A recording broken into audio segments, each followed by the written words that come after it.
This is actually a brilliant idea by Chicago rideshare drivers, and I hope they get this through, because on a national and international level, this makes absolute sense to me. So it says Chicago rideshare drivers say they're being deactivated unfairly after bad reviews, and they call for hearings before deactivation, right? So basically, I haven't dived into the story, but from what I understand, if you're calling for a hearing, you're setting up a panel that will decide, right? Let's say a third party that decides, is this deactivation valid? Because here's the problem, right? And we've been talking about this a lot all week, right?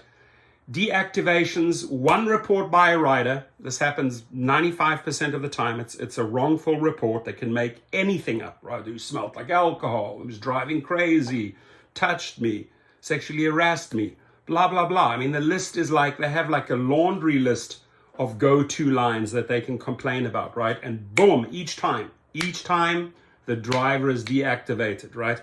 I have now, just in the last 4 days, filed 25 cases against Uber and Lyft for wrongful deactivation. So check it out on GigRocket.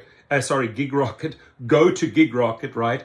And you will see the, right in the beginning there, the link where we actually prepare the legal letters for you, push it in social media, and if need be, file in small claims court to get you the damages back, right? But it would be nice that one doesn't have to go that far, right? That you have to send out threats, that you have to send out letters, that you have to get attorneys involved, that you have to get social media involved. The easiest thing would be, hey, set up a panel, independent panel. The driver says, hey, I've been deactivated. The wrongful or rightful deactivation goes to the panel. They decide. It's like a jury, right? Like a judge and a jury, and they say, oh, you know what? We've got the evidence here. The dash cam footage is here, and this driver has to be immediately reinstated. So Chicago, some rideshare drivers are fighting to get back behind the wheel, saying Uber and Lyft stripped them of their driving privileges after customers left a bad review. Every single day. I mean, I get hundreds and hundreds of messages on this. I push a lot over to GigRocket, get the paperwork going, get the process going so we can get them back behind the wheel, right? But they told CBS, even if the high price they are paying, even if the complaints are false, the rideshare drivers insist there is no way to refute if passengers pull out their phones and write bad reviews after a ride. And now they are hoping a few aldermen at City Hall will help with their cause. Across Chicago, more and more people rely on rideshare apps to get them around town, and those drivers depend on the work. I love driving. I love to talk to people. That's why. And it's good money to make it in an easy way, said Naveen. Might be, if you're in a specific category in Chicago, you might be making good money. But Ali can't pick up passengers or Lyft for Uber anymore. Terry, are you going on 2 years, you've been deactivated and it's hurting your bottom line? Yes, it's hurting. It hurts a lot. Well, if you've been deactivated for 2 years, right, you just like calculate your damages, right? You've been trying over and over and over again through customer support. You've gone to the hub. I'm telling you right now, all of that does not work. It's the same as their 911 in-app safety feature. It does not work. The only way they will listen is when they get a legal letter and you hit them hard and you spell out, hey, if you do not cooperate, right, with us, this is what we do. They hate social media. They hate receiving letters from attorneys. They hate being drawn into small claims and arbitration cases. But it's the only thing that works. You got to whip them, right? So this guy, I don't know why, but this guy has been trying for 2 years, right? So back in 2019, Ali said a passenger became upset when Ali had to pick up a second passenger during a shared ride, right? Well, that's what you got to do during a shared ride. That's why they're so crappy. She tried to switch off my phone, come in the middle, and she scratched me on the back, right here on the back. So I pushed back and I opened the door and just told her, go, I cannot drive you. When you have a rider jumping into the middle of your console and trying to switch off your phone because they don't like the fact that you're going to pick up a rider, they've agreed to a shared ride, so they know somebody's going to get in. Now that you're on your way to pick someone up, they jump. I mean, she got scratched on the back here. That's it. It's over. You kick them out, right? She did the right thing.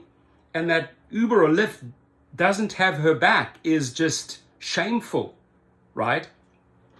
So Ali said she filed a police report, but said Lyft took the passenger's word and deactivated her. And when Ali went over to Uber, she said she was banned there too because of the same complaint. So they share the complaints. That's a common thing here, is that Uber shares the info with Lyft, Lyft shares the info with Uber, and the next thing you know, you deactivate it on both platforms. It's wrong. It's wrong. That's really why I got this gig rocket going, right? So, got some driver blowing up my phone here about a deactivation. I'll get back to you, buddy. It's not fair because they should be listening to drivers too, because we work for them, Ali said. That is why Laurie Simmons with the Chicago Gig Alliance is pushing for the city to get involved. That's good. Good. So whatever the Chicago Gig Alliance is you're pushing, you're doing the right thing. Now we're going to need to get something like that on steroids. The problem is there's no transparency and there's no recourse for drivers who have had false accusations or situations like that, Simmons. And by the way, Simmons, if you want to come onto my show and explain what you guys are trying to achieve there, in detail, we can talk for 30, 40 minutes, right? The city absolutely has the ability to regulate these companies, Simmons said. They've done it in other places. We just have to be firm. Firm means relentless, right? If you are not relentless, if you do not go after these companies firmly, relentlessly, you will never get your way. It's the only thing that works. Uber and Lyft say they do offer appeals, which is BS, right? Because they appeal, they just push it off to a specialized team, and then they say, oh, it's still with the specialized team, right? Or are you currently still deactivated, waiting on the outcome from the specialized team? These appeals do not work. They set them up so that they don't work. My friends, the only way you get anywhere is when you fire out a legal letter and you spell it out for them. If you do not cooperate and do this and this and this will follow, right? And when I set this up with the attorneys, I gave them all the scenarios, all the types of complaints, all the wrongful. I wanted them really to understand what is a wrongful termination, what is a deactivation, and how do we counter that with the hardest and harshest methods, right? Because we will not let these companies off the hook for just always 100% taking the side of the riders. It does not fly with me. It does not fly with the attorneys and paralegals I work with, right?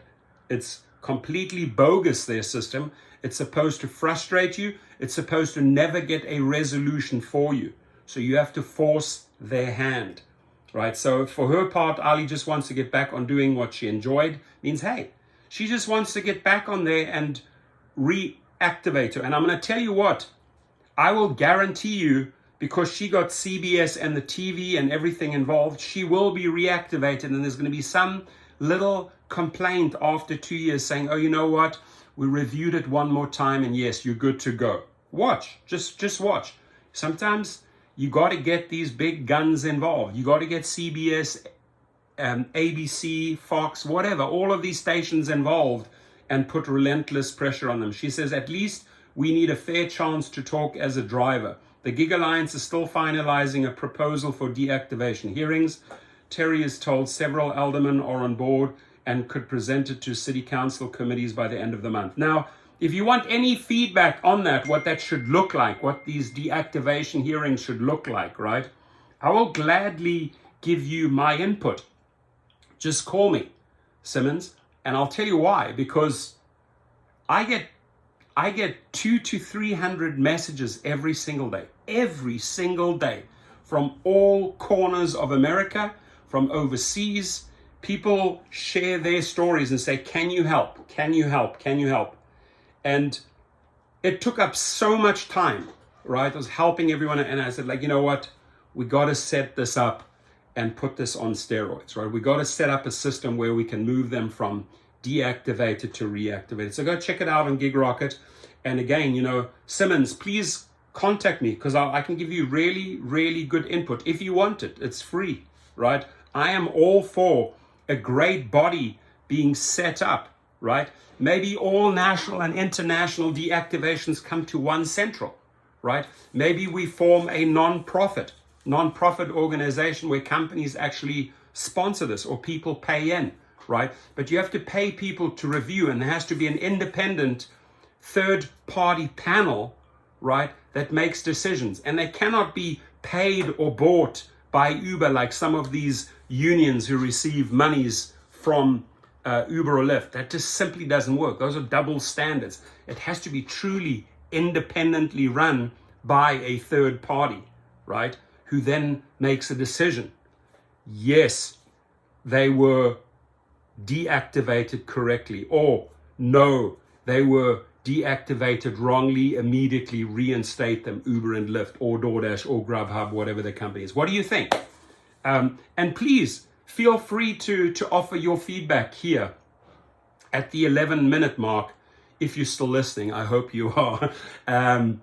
So we can connect with this lady, and we can give a really good input, because this is what we are about, right? This channel is about sharing and caring, sharing and caring. The amount of information and good feedback that has been shared through this channel is astounding, right? And they're taking note of it, right? Whether they implement it is another thing, right? But we have shared safety ideas. We have shared countless brilliant ideas in this channel by subscribers, by you, right? And I hope they are listening, and I hope Gig Alliance will listen to your ideas. Have a great week, and please be safe, my friends.